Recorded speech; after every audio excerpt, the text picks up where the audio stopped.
The theme altered states makes me think immediately of an overindulgence in alcohol or recreative drug use, and I've actually led a depressingly benign life. And I have no anecdotes to share about that kind of misbehavior. In fact, there's only one time in my remembered past when I was truly at the mercy of a hostile foreign chemical, and that, I think, was adolescence. And the chemical was testosterone. I suffered, if you want to call it that, which I think is apt, from something called precocious puberty. Now, everyone always gives a great deal of sympathy to those boys whose voices stay high and who don't have their growth spurts till about 17, but nobody ever talks about those of us who have mustaches at 9. And I'm sorry to say that's what happened to me. And when a teacher suggested I might want to talk to my father about shaving, and I was in the 5th grade, I burst into tears and, like Peter Pan, said, I don't want to grow up. Things only got worse, regrettably. I started paying undue attention to my 5th grade classmate, Michael Miller, who is the only 9-year-old I've ever encountered with a shocking resemblance to Jan Michael Vincent, who some of you might remember if you're of my generation. He was the best at dodgeball and used to say, well, it's 'cause I'm double muscled. Drove me to distraction.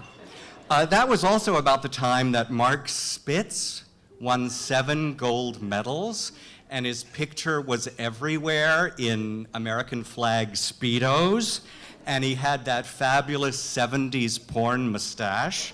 I don't think at the tender age of 9 I even knew what pornography was, but I knew that mustache was bespeaking all kinds of libidinous evil. It was all very overwhelming to me, and I was quite upset by it. And of course, where do you turn when you need guidance and support? You turn to your family. So I remember the first person I approached was my brother, who was 18 months my senior. And when I told him that my body was changing, I was having unsettling, fleshy dreams, and I couldn't concentrate in class, he was horrified because although my senior, none of this had started happening to him. So he said, with wide beagle eyes, I think you're really sick. So then I went to my mother. Now, my mother is a staunch Midwestern Presbyterian woman who always alerted us that there would come a time in our teenage years when we would wake up with white residue in our pajama bottoms, and that meant that we had become men. So my brother and I would live in fear of the morning we discovered said white substances in our pajama bottoms and were suddenly saddled with a mortgage and children. But I remember, Mother took me to the half-price bookstore, and I found a wayward copy of Playgirl magazine, and I remember looking in it, and there was this blonde Adonis, all plumped and supine. I'm told this is a literary crowd. And I started to think about this image with undue constancy, and I remember wanting to say to my mother, I'm thinking about naked people, and it's making me, what should I say, anxious, titillated, feverish in a really nice way. I couldn't think of the exact word to choose, so I finally confessed to her. I remember I was sitting on the edge of the stairs putting my shoes on, and I said, Mother, I think a lot about naked people, and it makes me feel funny. And Mother, in her inevitably helpful way, said, oh, darling, the reason you feel so disgusted is those people are degrading themselves. It wasn't especially helpful. I next remember it was late at night, and I decided if I could stay up all night, I wouldn't have these unwelcome and erotic dreams. So I would cower under the cover with my flashlight, reading the Bible. This was Dallas, Texas. And finally, I was falling asleep in piano class, so this was really untenable. So I rushed downstairs to my father at 4 a.m. I woke him up, and I said, "Dad, we have to talk." And he took me into the study, and I told him I was having these new thoughts and feelings that were very unfamiliar to me. And he nodded sagely, and he said, "Yes, the little girls in school are starting to develop breast buds, and it's all you can think about." He might as well have been speaking Greek, but that's what he said. And then he said, he told me a joke. He said, "This is a joke that illustrates how you should use the public restroom." He said, "The Princeton man says, before I urinate, I always wash my hands. The Yale man says, after I urinate, I always wash my hands. And the Harvard man says, I don't urinate on my hands." That was our birds and the bees talk. But finally, I was able to harness and focus all of this intense feeling into something constructive. And that's when my sexual obsessions focused and became love. We were allowed one television program per week. And you might think in my agitated state, I would have gravitated towards some of that daring new television like Love American Style or The Mod Squad, but no. I found my new erotic fixation in the story of a Depression-era family eking out a living at a small lumber factory on the edge of the Virginia mountains. And his name was John Boy Walton. I'll never forget, it was December 19th, 1971, a day before my 10th birthday, and I saw a made-for-television movie starring Patricia Neal called The Homecoming. The Walton family is waiting on Christmas Day for their father to return. They think he might have died in a bus accident, and it falls to John Boy to go out in the snow and bring Dad home safely. And on his journey to find his father, he meets all the helpful residents of Walton's Mountain, and they bring Dad safely home, where Daddy tells the rapt children about the strange man in the red suit on their roof. So I watched this movie, and John Boy really lingered with me. He had a shock of blonde hair, he had big doughy eyes, and he had a mole just like that singer I liked, Peggy Lee. He wasn't good at farming, and he didn't like to hunt. He wanted to be a writer. And this from The Homecoming. "You know what's in that tablet, Mama? All my secret thoughts. What I feel and what I think about. What it's like late at night to hear a whippoorwill call and hear its mate call back. The rumbling of the midnight train crossing the trestle at Rockfish. Or just watching the water go by the creek and knowing someday it'll reach the ocean. Wondering if I'll ever see an ocean and wondering what that would be like. You know, Mama, sometimes I hike on over to the highway and I sit and watch the buses go by and the people in them, and I'm wondering what they're like and what they say to each other and where they're bound for. Things stay in my head. I can't forget anything, and it gets bottled up in here, and sometimes I feel like a crazy man. I can't rest or sleep or anything. I rush up here and write it down in that tablet. Sometimes I think I'm really crazy." How could you not love him? I immediately started reading everything I could get my hands on by Earl Hamner. The Homecoming, Spencer's Mountain, a book called Generous Women.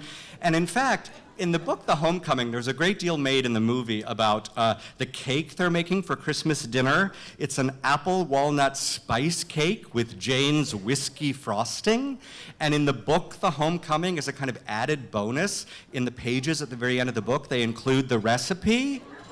My birthday cake for 4 years. The Homecoming was such a successful TV movie that it was made into a series called The Waltons, and Michael Learned replaced Patricia Neal as Olivia, but I became a devoted fan. I watched every week, and my favorite moment, of course, was the seminal moment over the credits when all of them said goodnight. John, Olivia, Grandpa Zeb, Grandma, Jason, Ben, Jim Bob, Mary Ellen, Elizabeth, and Aaron was the family. And that's when I decided that I was going to write a letter to Richard Thomas, care of CBS Television. I did, and it was 22 single-spaced pages long. In it, I told him everything I mused about art, my theater classes at school, my life at home, and it took an entire line of stamps across the top of the envelope to mail it. And he wrote back.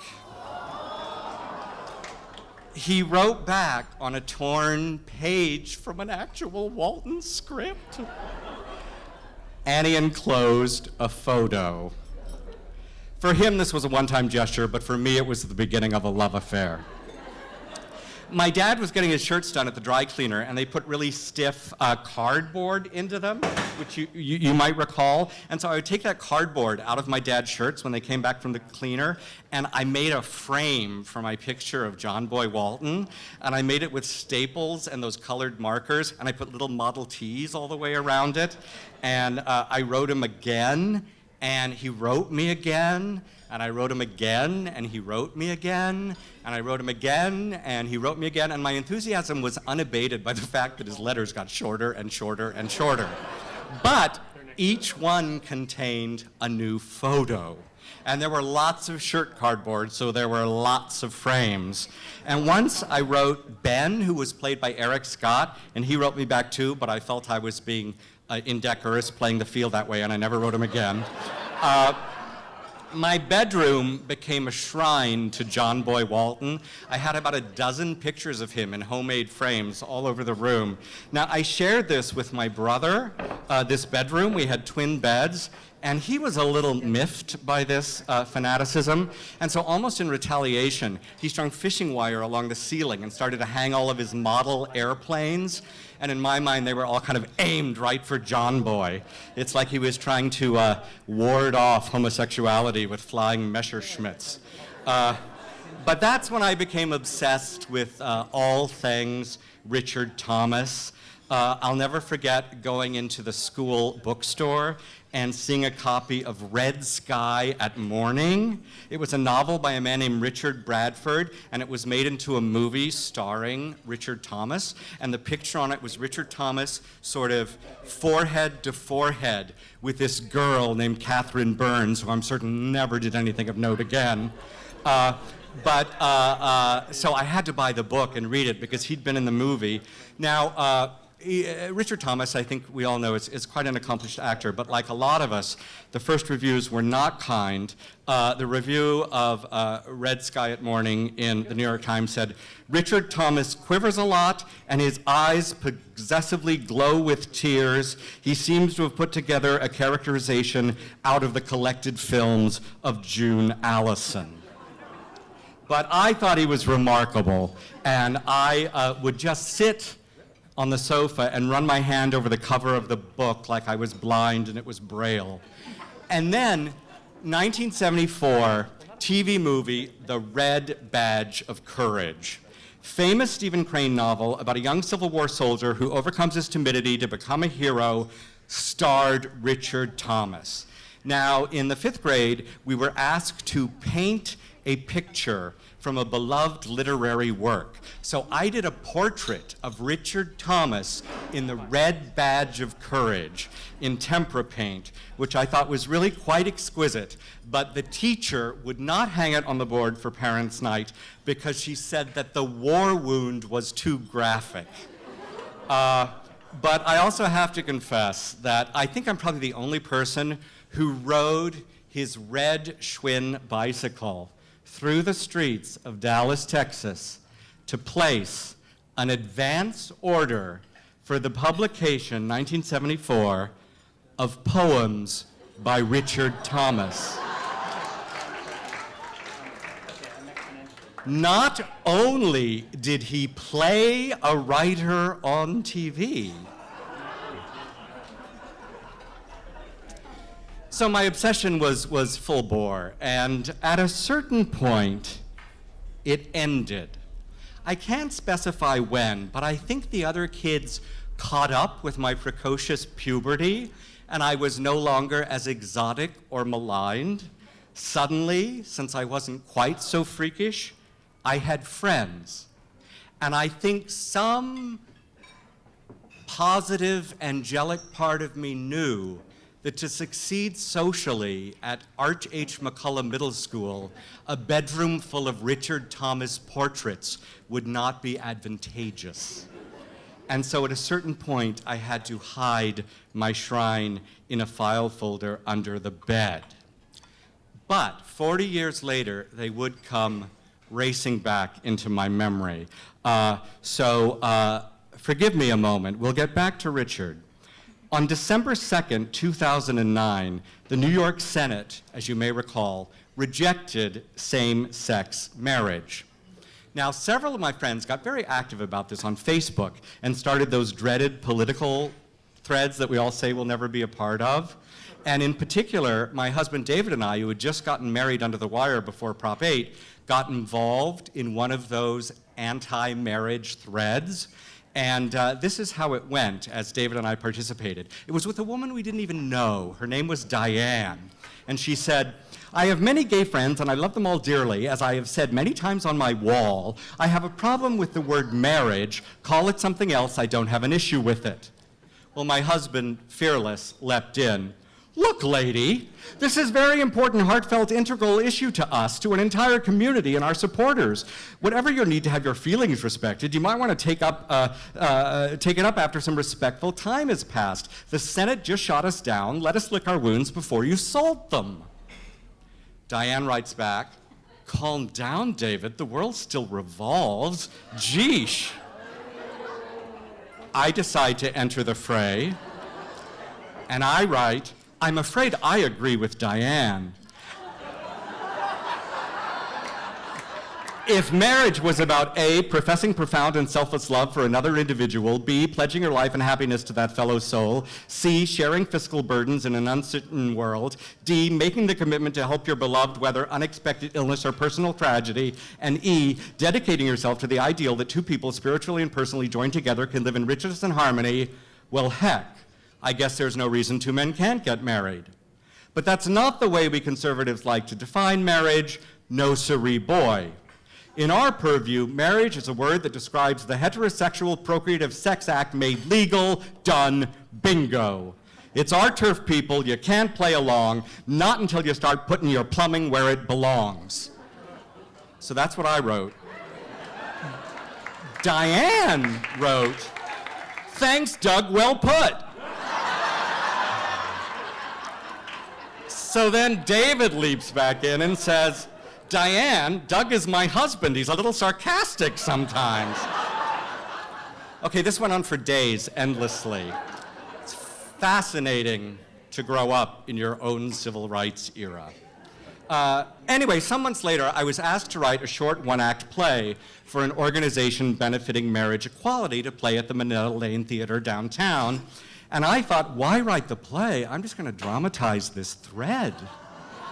So that's what I did. I wrote a little play called On Facebook, and Diane was a character, David was a character, I was a character. I submitted it to the producers, and they happily approved.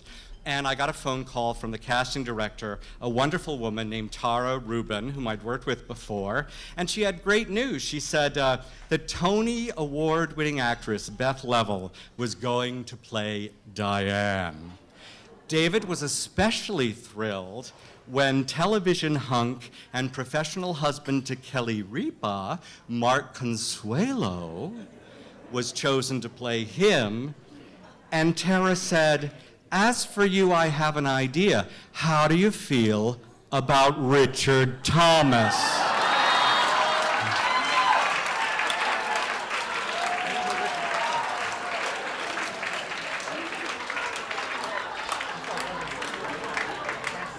That was a complicated question.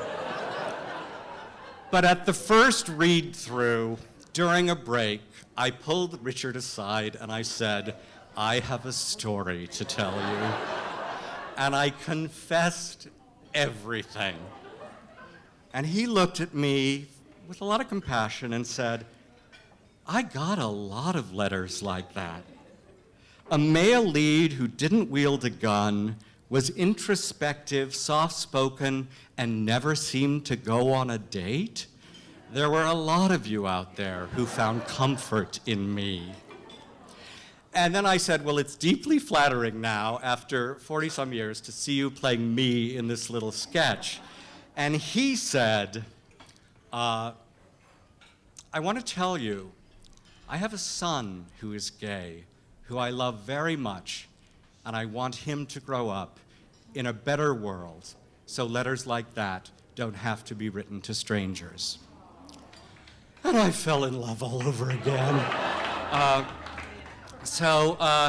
As far as altered states go, mine was adolescence, but now recent historical events, which I can barely keep pace with myself as someone deeply, deeply invested in them, are moving faster than even I could imagine, and how satisfying and glorious that now all 50 states have been forever altered by the recent ruling. So thank you. Thank you.